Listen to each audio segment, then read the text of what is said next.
انہوں نے مجھے گھر کا کام سلیقے سے کرنا اور کڑھائی سلائی سکھائی۔ میں ان کے ساتھ رہ کر بہت خوش تھی۔ میری زندگی ہی بدل گئی تھی۔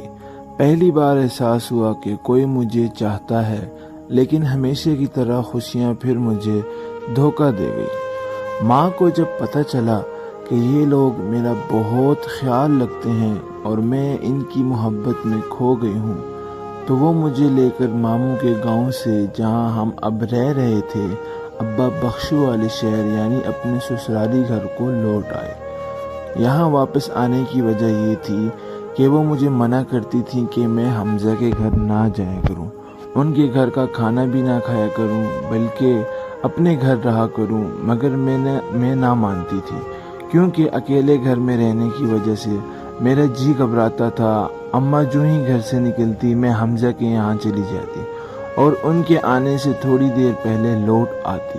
ابا مجھ کو منع نہیں کرتے تھے، کہتے ٹھیک ہے ان کے گھر جایا کرو، اکیلے رہنے سے انسانوں میں رہنا بہتر ہوتا ہے۔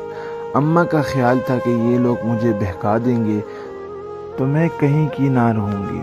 وہ ان لوگوں کے احسان تلے دب کر جینا بھی پسند نہ کرتی تھی۔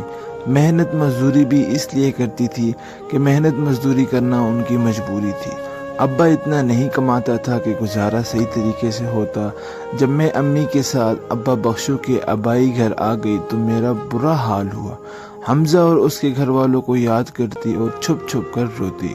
ایسے ہی 2 سال گزر گئے، لیکن ان لوگوں کی یاد میرے دل سے نہ نکل سکی۔ ماں میرے حال سے غافل نہ تھی، تاہم انہوں نے میری اداسی کا کوئی خاص نوٹس نہ لیا۔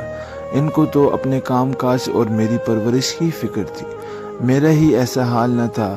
حمزہ بھی میری خاطر پریشان تھا۔ وہ اس قدر دل برداشتہ ہوا کہ اپنی پڑھائی چھوڑ دی، جبکہ اس کے والد اسے ڈاکٹر بنانا چاہتے تھے۔